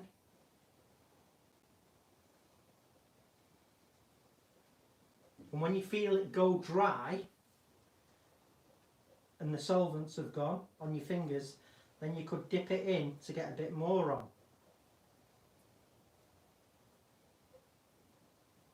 But really, you know, your index finger and your middle finger are acting as a palette. Your middle finger and your thumb, sorry, are your palette. Your index finger is your brush. So again, Emma thinks this is going to look so cool.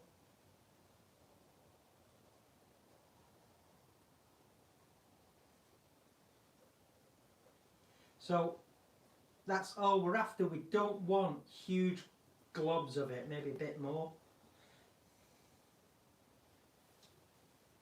You do want elements of black showing through. I'm just going to carefully feel for that edge and ride that edge. There's a slight little bit of an edge there. and I can feel that, and same on the other side.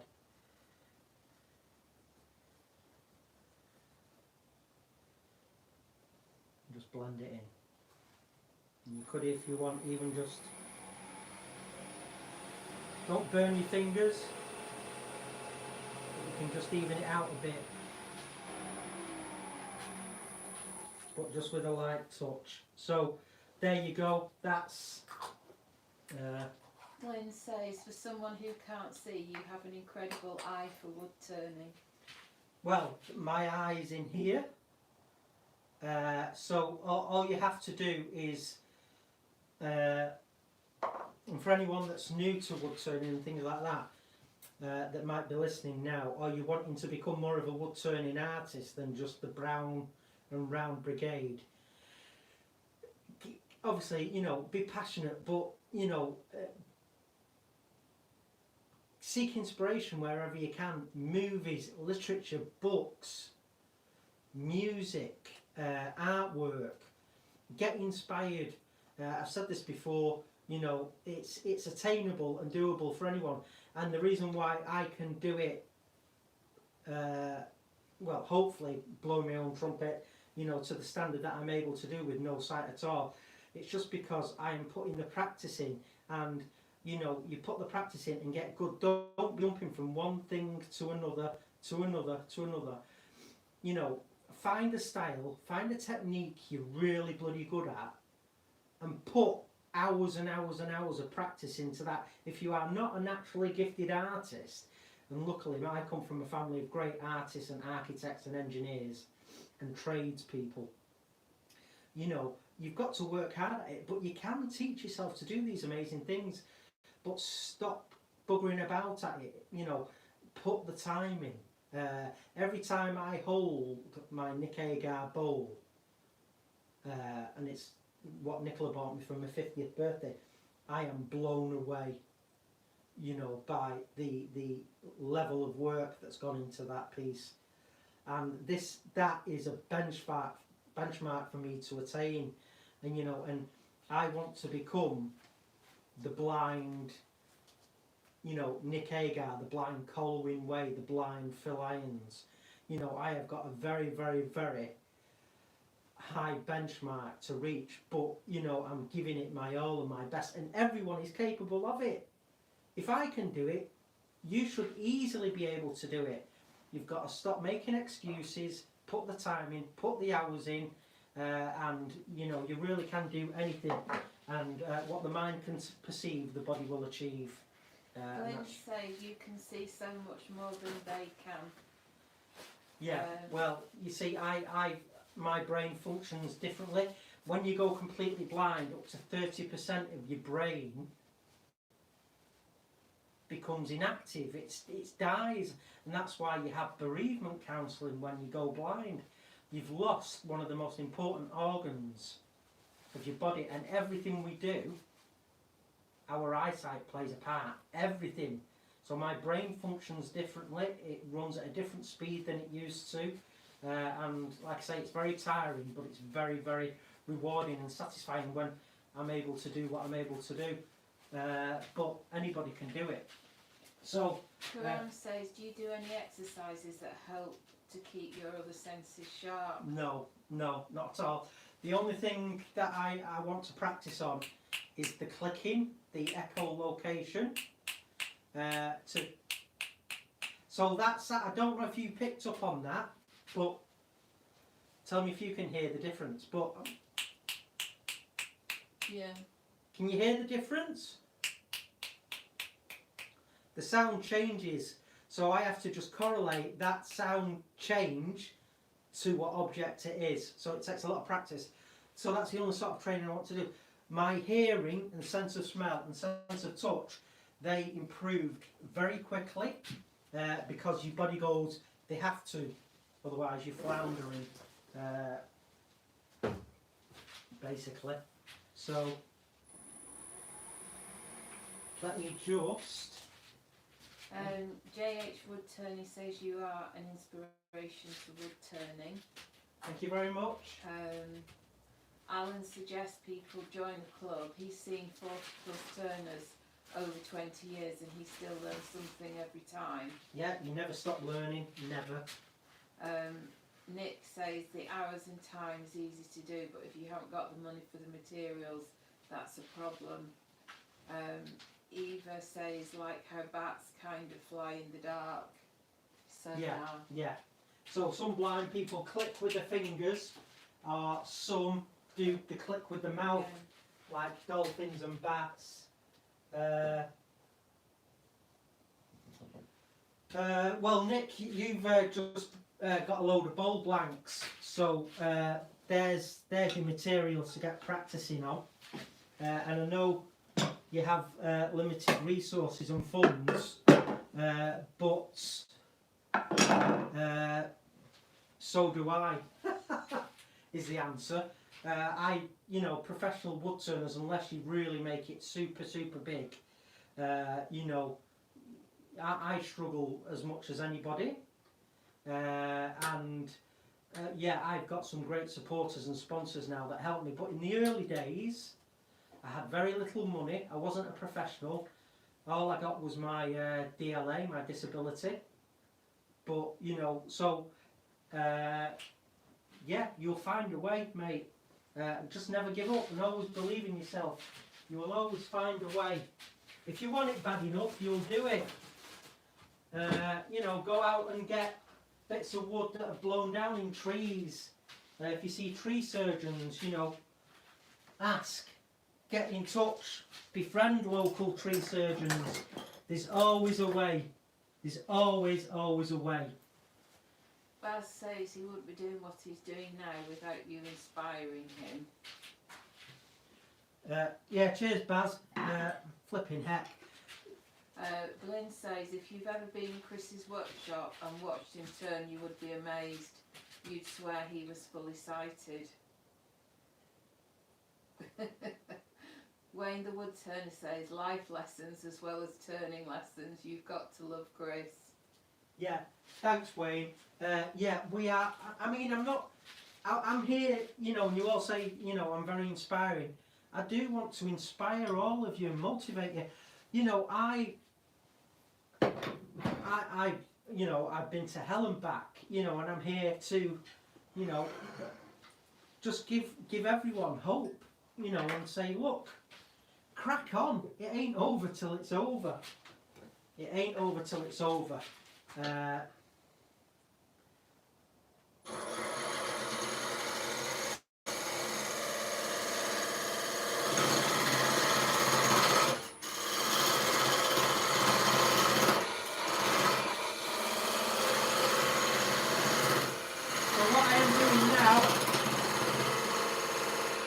Over the noise.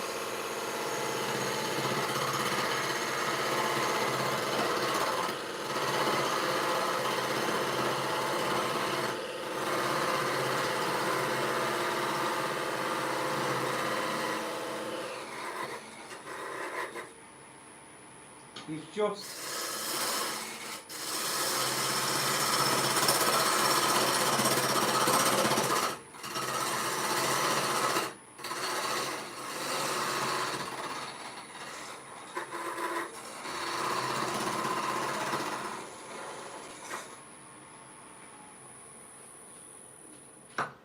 making that spigot, getting down to that.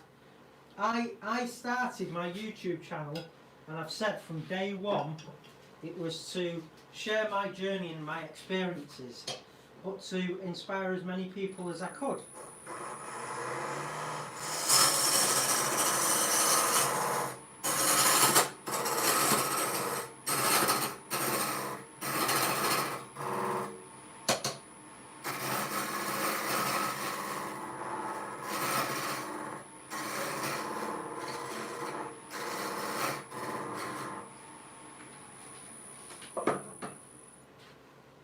Feel that.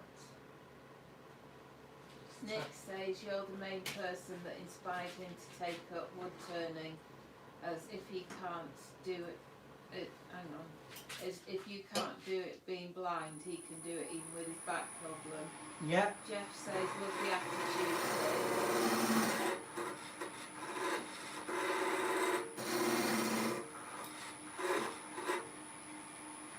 Well, that's exactly right. You know, if I can do this, you know, and I'm blind, you know, nobody's got any excuses. Alan says you're very entertaining as well. Oh, that's because I'm a cheeky Mancunian, kid. Wayne says Valerie looks like you as her mentor as well as a friend. You're not going to finish this tonight, are you? There's going to be a part 3. Yeah, this is, yeah, just planning on doing this spindle tonight because these I've been, obviously I'm listening to, and even though I don't comment on everything and dip in, I am listening to all of the live videos that are out. Trust me, I you know, I wouldn't lie to you. I wouldn't say it if I didn't mean it. I'm listening to all your videos, and I do know that there's a lot of chat going on. So bearing that in mind, and bearing in mind that I'm start, stop, feel, and answering questions and trying to engage with you guys, that's why I've decided to make this a 3-part video. You know, so I have got the opportunity to stop and answer questions. Glenn says he watched you showing Make It So how to grind bowl gouges on the grinder, and he said he blew his mind. Yeah, like I say, in the early days, using a high-speed grinder, if anything was going to kill me in those early days, it'd have been that. That's why I went to slow speed.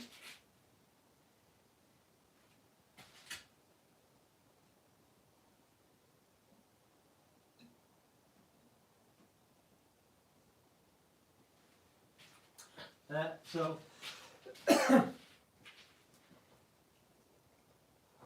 right, just a chipping down my throat.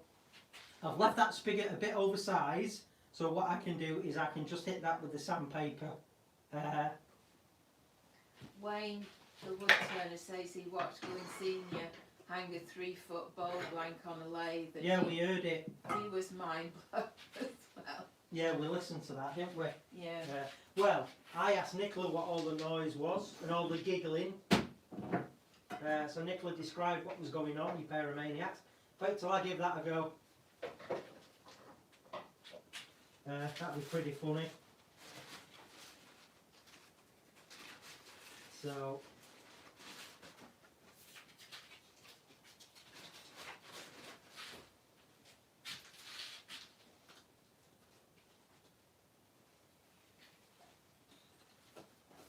I'm nearly done for the night. What I'm just going to do is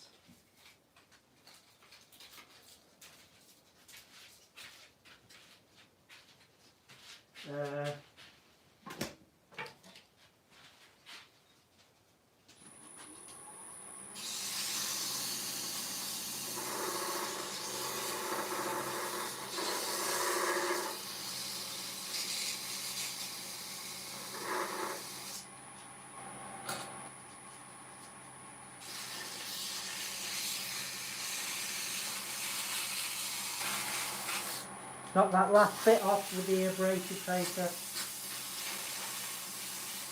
just so I can sneak up on it.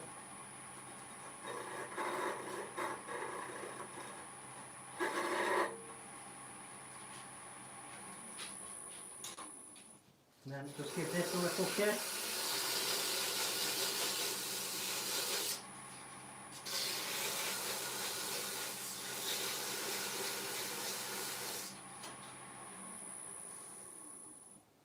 So that's basically all it's taking there. So that's me done for tonight, folks. Hanging out with you guys. We've got that pretty much where we need it to be. All it needs is a tiny little bit of fine tuning with the abrasive, but I won't put you through that. And then obviously this I will trim, because that's too long, I know it is. I'll just trim that off a little bit on the bandsaw to fit into the base, and then when we do the top section next Sunday, I will obviously, using the Forstner bit, just remove enough for that top spigot to fit in. might need just a little bit of tweaking. So yeah, we've just had fun spindle turning tonight, using traditional gouges and a mixture of carbide for quick stock removal, because it was a big lump of cedar, really, that. But the other pieces I had, once I'd got them into round, because I'm planning and thinking ahead for the next section, the top part, they'd have been undersized, so I needed to start off with a big piece to get the size I wanted on this top section. So if you can imagine the top part, the plinth, the platform, whatever you want to call it, that the actual cake's going to sit on, you know, this is going to sit flush under it, so I'm just going to be working to make sure everything marries up. But there you go, bit of airbrushing, bit of gilding, bit of percussive texturing, and yeah, it's a rosewood stain on cedar. So that's it. Until the next time, thanks for putting up with my overhead camera arm. How much was that, Nicola? Because I broke it. I can't remember. Probably not dear, is it? It was an Amazon job. Alright. It's not brilliant. I mean, I've been trying to use it for my IGTV stuff and it kept dropping down. Yeah, so anyway, I've come round to this side now. Right, so thank you so very much for hanging with us and having fun. We have thoroughly enjoyed it this evening. I hope you're going to give this project a go when it's all done. So you can go back and look at the base, the power carving. You've seen me do that, and then next week's the top platter. So until the next live demonstration by, I can't think who it'll be. It's probably Wayne the Woodturner right, tomorrow, I think. Right, Wayne. Okay, well it's Wayne next, and we're at home with the Fishers. Yeah, I think Wayne. I'd need to check the calendar, but I have a feeling Wayne's at lunchtime tomorrow. Might be wrong, okay. but I think that's when he's on next. All right, so Wayne's providing the live demo tomorrow lunch, and yeah, Nick, you've got some wood now, so hammer that practice, mate. Find a technique, a style you love doing, put the hours in, and you know you will take a huge leap forward. And yeah, that goes for anybody. You know, you only get out what you put in, disabled or not. So we're going to go in now and hang out with Bamber and listen to a bit of TV. Yeah. All right, so thank you guys. I love you all very dearly. Thanks for all your great questions and comments. Keep on turning. Remember, you are all geniuses and you can do anything. Just believe in yourself and put the work in. And so, with that being said, don't forget to like, share, comment and subscribe. Keep on turning. Bye. Bye.